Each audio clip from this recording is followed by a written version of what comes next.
제가 지난번에 올린 영상을 생각보다 굉장히 많은 분들이 봐주시고 댓글도 정말 많이 달아주셔서 제가 놀랐는데요.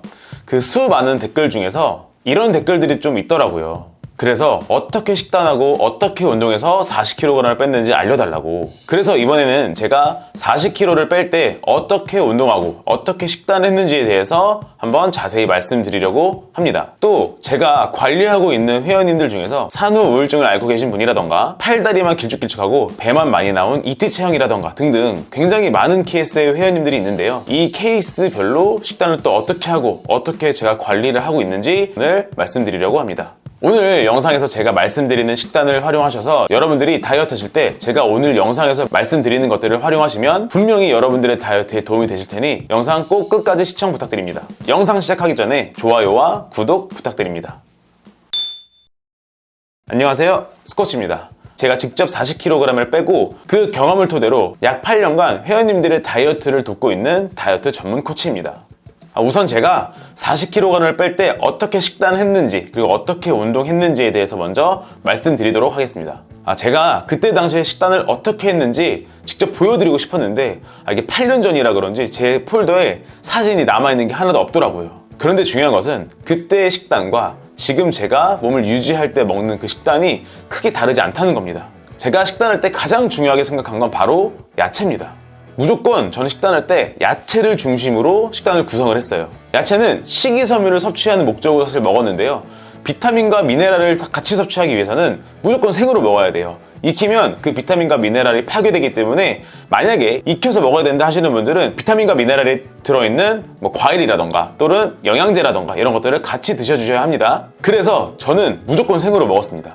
영양제 먹는 것도 귀찮고 과일도 따로 챙겨 먹는 것도 사실 좀 귀찮아서 저는 야채를 무조건 생으로 먹었고요. 물론 저도 싫어하는 야채가 있습니다. 그래서 제가 좋아하는 야채들로만 골라서 먹었습니다. 양상추, 오이, 토마토 이런 것들 위주로 저는 야채를 먹었고요. 그리고 저도 소스 없이 먹는 게 너무 힘들더라고요. 그냥 야채만 먹기에는 너무 사실 힘들어서 제가 직접 소스를 만들어 먹었습니다. 야채를 그냥 먹기 힘드신 분들은 제가 지금 알려드리는 소스를 꼭 한번 만들어서 드셔보세요. 이 소스 레시피는요, 올리브 오일과 레몬즙과 알룰로스와 후추 이렇게 4가지를 넣고 만드는 건데 이거 진짜 완전 킥입니다. 비율은요, 올리브 오일과 레몬즙, 알룰로스를 1대1대 0.5 비율로 넣어주시고요. 후추는 마지막에 살짝만 뿌려주시면 됩니다. 그러면 집에서 직접 만들어 먹는 오리엔탈 드레싱과 굉장히 맛이 비슷해요.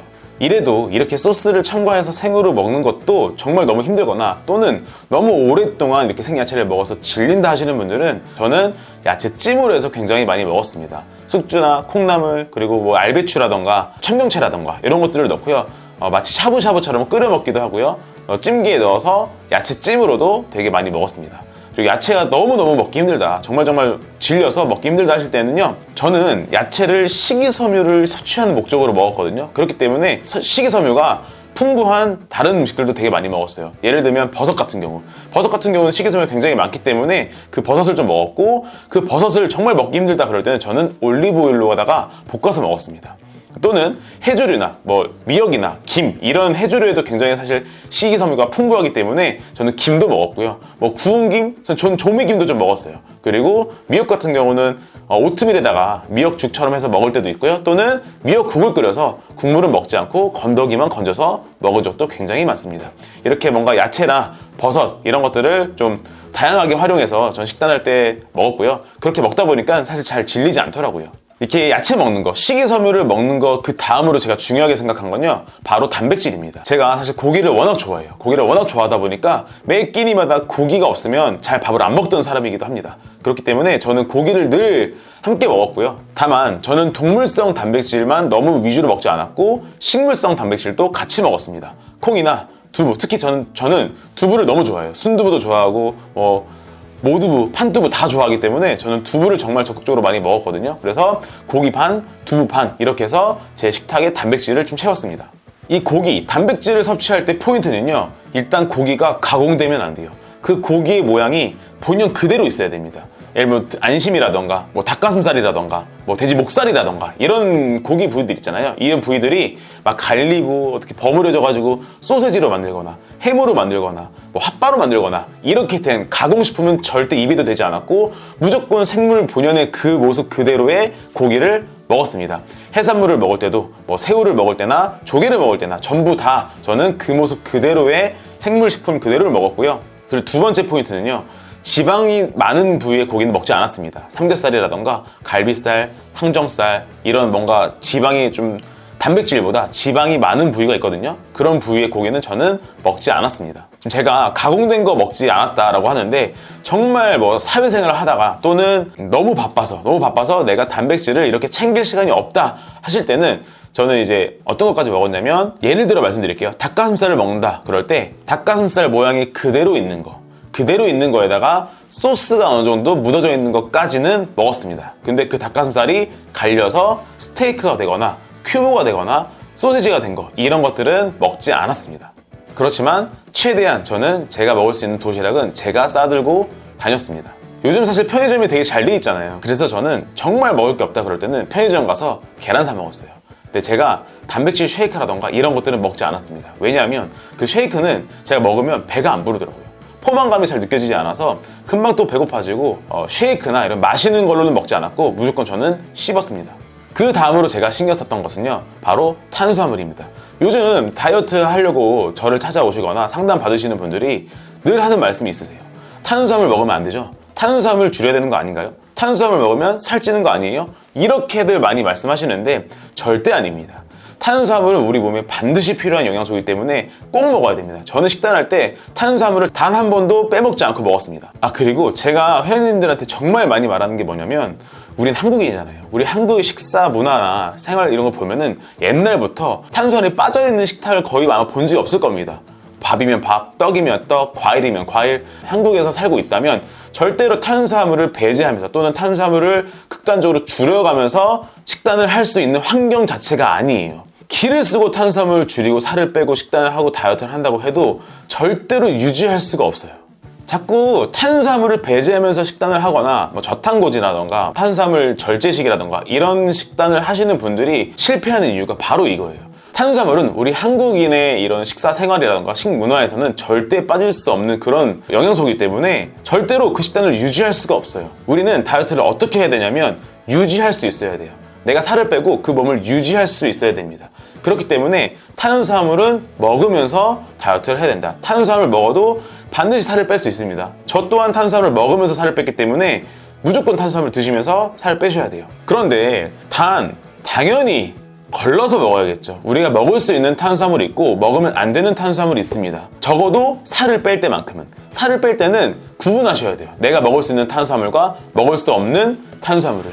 저는 빵, 면, 입에도 안 됐습니다. 그게 아무리 통밀이든 뭐 메밀면이든 뭐 다이어트 좋니 뭐니 필요 없고요. 저는 그냥 무조건 잡곡 현미밥이나 또는 고구마, 곡류 형태가 바뀐 음식은 저는 절대 먹지 않았어요. 고구마 같은 경우는요, 제가 외출해서 나가서 식사를 해야 될 거나 도시락을 싸야 될 때 그때 싸들고 다녔고요. 이 이외에 집에서 밥을 먹거나 할 때는 무조건 잡곡 현미밥으로 먹었습니다. 저의 잡곡밥 비율은요, 백미, 현미, 렌틸콩, 흰 강낭콩 이렇게 4가지 들어가고요. 백미와 현미와 렌틸콩과 흰 강낭콩의 비율은 각각 0.5대 1대 1대 0.5 이렇게 넣어서 밥을 지어 먹었습니다. 이거 몇 그램씩 먹어야 돼요? 단백질 몇 그램, 뭐 탄수화물, 뭐 밥 몇 그램, 야채 몇 그램, 저는 이거 따지지 않았고요. 밥과 채소와 고기를 같이 먹었어요. 같이 먹고 배 부를 때까지 먹었습니다. 대신 과식을 하지 않았습니다. 배부르다? 그럼 안 먹었습니다. 비율을 알려주세요 하는 분들이 계시기 때문에 제 비율을 알려드릴게요. 그냥 야채와 고기 단백질과 잡곡 현미밥 이 비율을 1대 1대 1 비율로 드세요. 내가 만약에 밥을 먹었는데 배가 안 불러, 좀 더 먹고 싶어, 그러면 밥을 먹더라도 고기랑 채소를 무조건 같이 먹는 겁니다. 그렇게 되면 영양 성분이 어느 한쪽으로 치우치지 않고 굉장히 골고루 섭취할 수 있게 됩니다.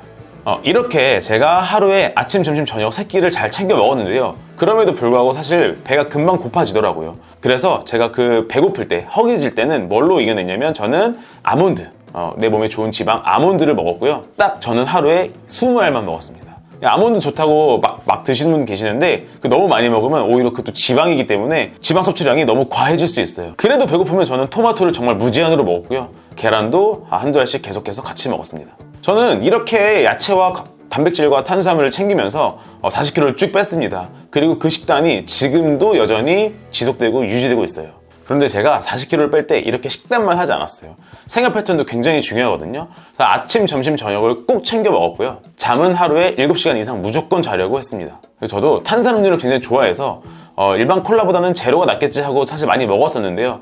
그거를 먹으면서는 제 식욕이 조절이 안 되더라고요. 그래서 살을 뺄 때는 저는 맛이 가미된 그런 제로 탄산음료보다는 저는 탄산수를 마셨습니다. 그리고 물을 정말 많이 마셨어요. 큰 텀블러를 들고 다니면서 하루에 2리터 정도는 마시려고 노력했던 것 같습니다. 물론 못 마실 때도 있었는데요. 웬만하면 마시려고 했어요. 그리고 운동은 하루에 1시간씩 운동했는데 실질적으로 운동한 시간은 30분 정도 되고요. 그 30분 동안 강도 있게 운동했습니다. 땀도 많이 나고 숨도 많이 차고 제가 할 수 있는 선에서 제 체력 내에서 강도 있게 했습니다. 제가 이렇게 제 얘기를 하면서 하나 꼭 말씀드리고 싶은 게 있습니다. 제 지난번 영상을 보시고 문의를 주신 분이 계시거든요. 그 문의를 주신 분과 얘기를 나눠보니까 이거는 좀 많은 분들이 정말 좀 알았으면 좋겠다라는 생각이 좀 들었습니다. 뭐냐면 아침 식사를 안 하시는 거예요.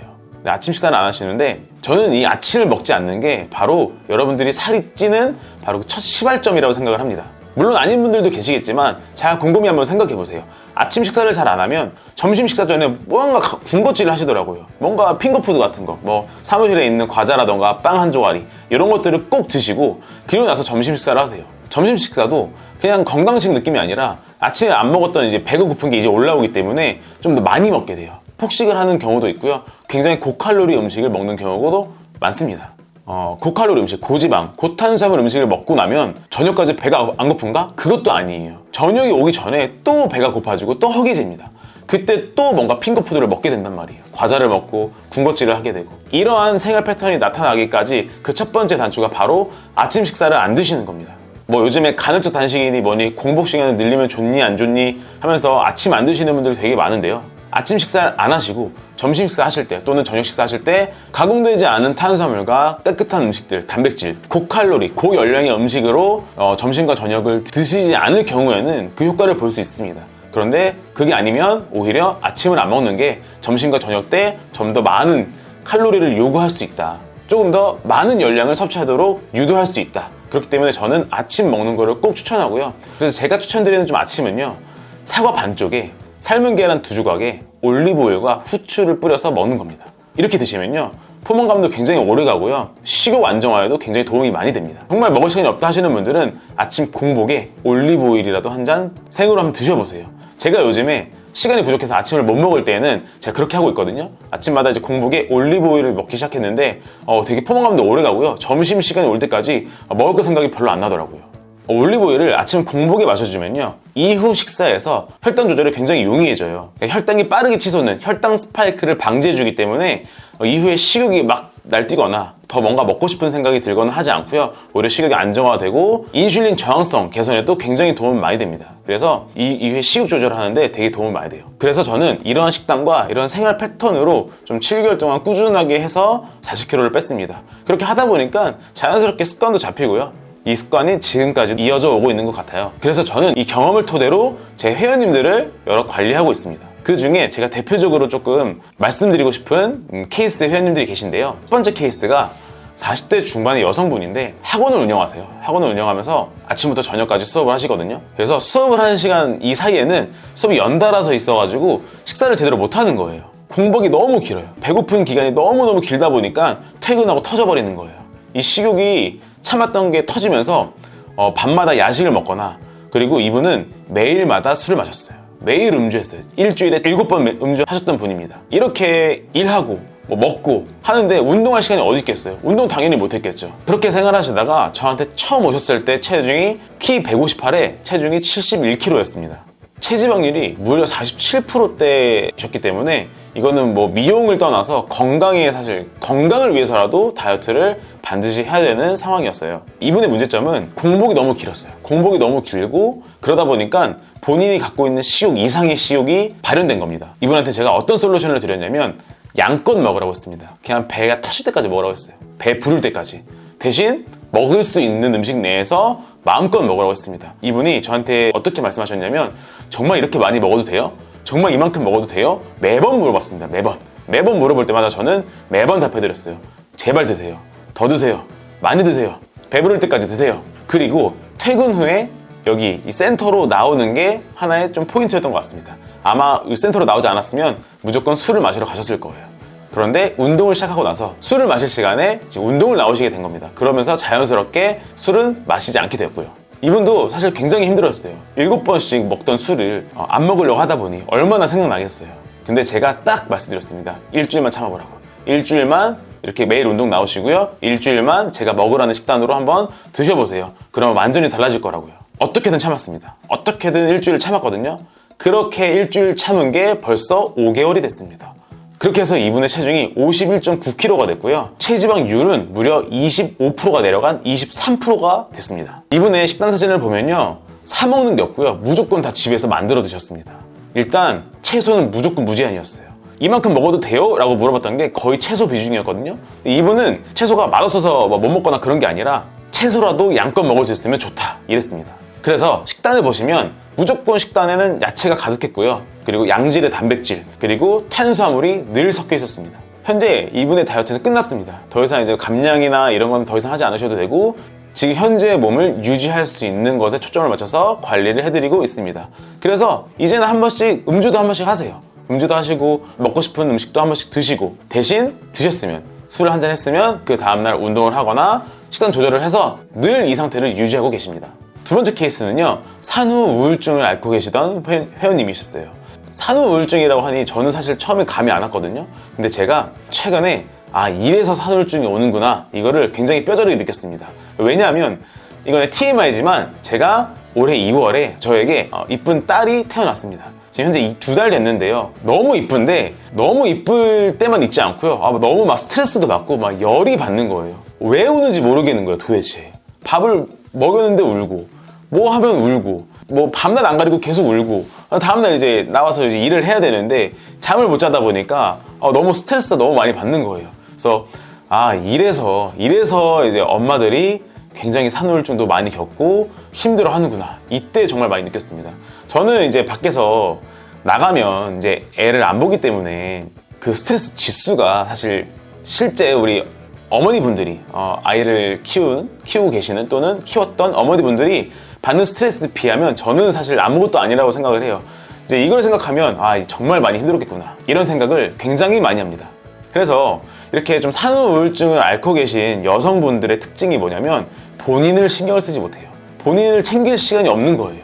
남편 챙겨주고 아이 챙겨주고 그러면 본인은 뭐 없어요. 뭐 집안일이라고 하다 보면 본인의 시간이 없단 말이에요. 그러다 보니까 밥도 아이 먹다 남긴 거 먹고 남편 차려주고 남은 거 먹고 그러다가 이제 양이 안 차니까 허기지니까 내 밥 차려 먹긴 귀찮고 에이 그냥 라면이나 하나 때우자 뭐 하나 먹고 때우자 이러다 보면 당연히 자연스럽게 살이 찔 수밖에 없는 겁니다.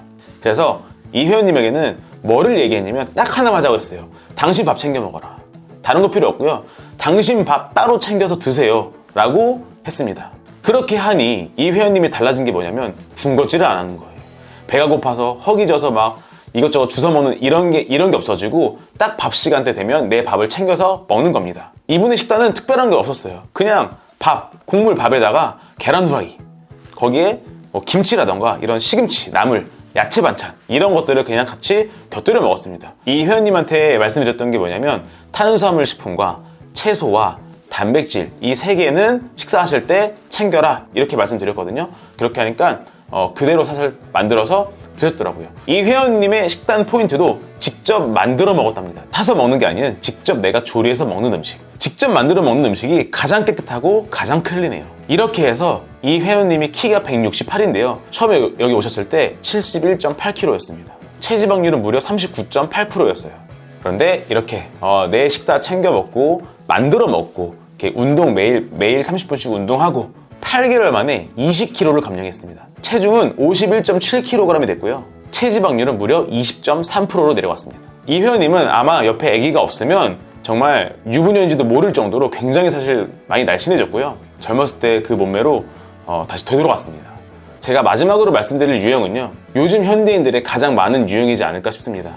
바로 팔다리는 가늘고 배와 엉덩이, 허벅지 쪽에만 살이 쪄서 속된 말로 ET 체형인 분들 굉장히 많습니다. 이런 체형의 특징은 뭐냐면 일단 운동을 하지 않습니다. 출퇴근할 때 앉아서 대중교통을 이용하고 사무실 가서 계속 앉아있고 이렇게 앉아있는 시간, 좌식 생활이 굉장히 많다 보니까 팔다리, 근육을 쓸 수 있는 그런 기회가 많지 않습니다. 그러다 보니 근육은 점점 줄어들고 식사 문화가 굉장히 고탄수화물에 고지방, 고칼로리 음식들로 굉장히 가득 차 있어요. 또 특징이 뭐냐면 식사를 하지 않고 그런 군것질로 대체해버린다는 거예요. 그렇게 생활하다 보면 이렇게 제가 방금 말씀드린 것처럼 ET처럼 배만 나오고 팔다리는 가는 체형이 되거든요. 지금 말씀드릴 회원도 딱 그 케이스예요. 골격근이 근육량이 표준보다 한참 미만이었고요. 반대로 체지방량은 굉장히 많은 그런 케이스의 회원이었습니다. 저는 처음에 이 회원님을 봤을 때 도대체 어디 살 뺄 게 있지? 라는 생각이 들었어요. 딱 봐도 굉장히 좀 말라 보였거든요. 말라 보였는데 막상 까고 나니 그게 아니었던 거예요. 이 회원님의 체지방률도 앞서 말씀드린 산후 우울증이었던 회원님과 비슷하게 39.5%였습니다. 이런 체형의 회원님들의 특징이 뭐냐면 식욕 조절이 더 어려워요. 장내 환경이 더 안 좋아져 있는 거예요. 계속 단 음식 먹고요. 식이섬유나 비타민이나 미네랄 등이 풍부한 그런 식품이 아닌 가공식품들 위주로 식사를 하다 보니 장내 환경이 엄청나게 안 좋아져 있는 겁니다. 그러다 보니 인슐린 저항성도 생기고요. 당연히 식욕 조절에 더 어려움을 느낍니다. 그러다 보니까 남들보다 더 의지가 약하다 이렇게 많이 느껴요. 그래서 나는 해도 안 돼, 나는 왜 이러는 거야, 이런 생각을 굉장히 많이 하더라고요. 그리고 제가 봐서 느꼈던 것처럼 주변 사람들도 살 뺄 게 어딨어, 딱 봐도 말라 보이는데 살 뺄 거 없어 보이는데 날씬한데, 이런 말들을 들으면 사람이 혹한단 말이에요. 그러다 보면 자기 합리화도 굉장히 많이 하게 돼요.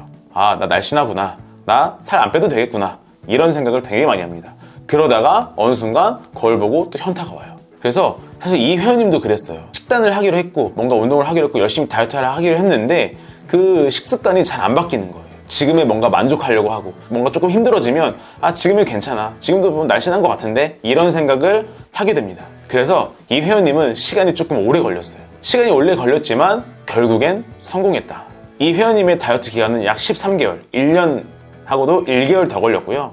골격근이 표준 이하 19.5kg이었는데 22.2kg까지 올라오면서 표준이 됐습니다. 그리고 체지방률은 무려 18%가 감소된 21%까지 내려갔어요. 이제는 겉보기에는 정말 말라 보이는데 이게 아니라 진짜 마른 사람이 된 거예요. 이분을 식단 관리해드릴 때 포인트가 뭐였냐면 일단 거르지 않는 거였습니다. 끼니를 거르는 시간이 너무 많았어요. 끼니를 거르다 보니까 자꾸 군것질이 생각나는 겁니다. 그렇기 때문에 저는 끼니 거르지 말라고 했습니다. 아침 챙겨 먹도록 했고요. 점심 챙겨 먹도록 했습니다.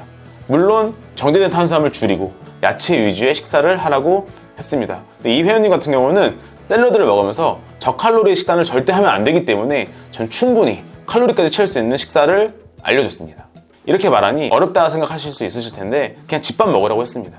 계란을 활용한 계란 후라이, 계란찜, 계란말이 같은 거, 고기 같은 경우는 구워서 먹을 수 있게 했고요. 밥 같은 경우도 현미밥이나 잡곡밥을 먹으라고 했습니다. 야채를 먹기 힘들어해서 나물 반찬 먹으라고 했습니다. 시금치, 숙주나물, 콩나물 무침, 이런 것들을 좀 먹게 했습니다.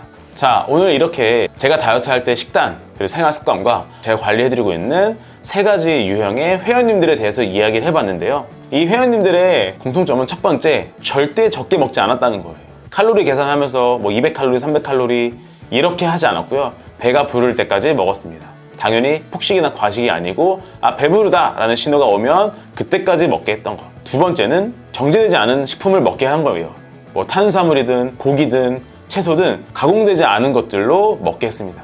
세 번째, 직접 조리해서 먹는 겁니다. 밖에서 사 먹는 거나 배달시켜 먹는 것들은 조리 과정이라던가 그 안에 어떤 것들이 들어가 있는지 사실상 잘 모릅니다. 그렇기 때문에 내가 직접 만들어 먹는 것이 제일 깨끗하고 제일 건강한 식품이에요. 네 번째는 무조건 식이섬유 먹는 거예요. 그게 채소가 됐든 버섯이 됐든 해조류가 됐든 뭐가 됐든 무조건 식사 때는 식이섬유를 먹어주는 것이었습니다. 이 식이섬유를 먹어주어야 포만감도 오래 가고요. 식욕 조절도 굉장히 용이해집니다. 그래서 여러분들 다이어트 하겠다고 닭가슴살 소시지 사 먹고 스테이크 사 먹고 칼로리 100칼로리니까 이건 먹어도 되고, 이거 닭가슴살 주먹밥이니까 먹어도 되고, 다이어트 도시락이라고 해서 먹고, 이렇게 하지 마시고요. 그냥 여러분들 집에서 직접 만들어서 조리해 먹는 게 그게 최고의 다이어트의 식단입니다. 가공되지 않은 것, 정제되지 않은 것, 가장 깨끗하고 영양소가 풍부한 식재료들로 여러분들의 식탁을 채워주세요. 그리고 제가 다이어트 할 때도 그랬고 지금 현재 오프라인에서 관리받고 있는 회원님들도 그렇지만 고강도로 운동을 하고 있긴 합니다. 고강도로 운동을 하고 있긴 하는데 이 고강도 운동을 통해서 체지방을 태워서 칼로리를 태워서 살을 뺀 게 아니라요, 이 운동을 통해서 내 호르몬이 정상화가 된 거예요. 성장 호르몬이 나오고요, 인슐린 저항성이 개선되고요, GLP-1 호르몬이 나옵니다. 포만감이 민감해지고 식욕 조절에도 굉장히 도움이 많이 되는 거예요. 그래서 운동의 효과는 여러분 칼로리 소모가 아닙니다. 칼로리 소모용으로 운동하시면 절대 안 되고 내 몸에 있는 기능들, 내 몸의 대사 기능을 정상화시키는데 활용하셔야 됩니다. 나는 운동할 시간이 절대 없다 하시는 분들도 걱정하지 않으셔도 돼요. 그냥 일상생활에서 활동량만 늘려주셔도 충분합니다. 제가 지금 오프라인에서도 회원님들을 관리하고 있고 온라인에서도 회원님들을 관리하고 있거든요. 근데 아직까지도 계속 저한테 물어보시는 게 있어요. 다이어트 시작한 지 3일이 됐는데 체중이 변화가 없어요. 체중이 안 내려가요. 뭔가 방법이 잘못됐을까요? 뭔가 바꿔야 될까요? 이렇게 물어보시는 분들이 굉장히 많거든요. 근데 여러분 3일 만에 4일 만에 몸이 바뀐다는 거는 사실 불가능한 거예요. 특히나 우리가 대사를 정상화시키고 호르몬을 정상화시키는 데는 3일이 아니라 3주가 걸릴 수도 있어요. 그렇기 때문에 체중 보면서 내가 지금 다이어트를 잘하고 있는지, 내 다이어트 방법이 맞는지 의심하지 마시고요. 지금 잘하고 있다. 수면의 질이 좋아지고요, 피부가 굉장히 좋아지고요, 화장실을 굉장히 잘 갑니다. 아침에 일어났을 때 굉장히 개운하고요, 활력이 넘치게 됩니다. 그래서 여러분 체중이 좀 떨어지는 게 더디더라도 포기하지 마시고 내 몸에 나타나는 이런 변화들을 느껴가면서 다이어트 하시길 바랍니다. 자, 오늘 영상은 여기까지고요. 혹시 지금 다이어트를 하고 계시거나 또는 다이어트를 계속해서 실패해 오셨던 분들, 이번에 정말 성공해보고 싶다 하시는 분들은 제가 도와드릴 수 있으니 아래 고정 댓글에 링크를 꼭 한번 확인해 주세요. 여러분들 다이어트에 도움이 되셨다면 좋아요와 구독 부탁드립니다. 감사합니다.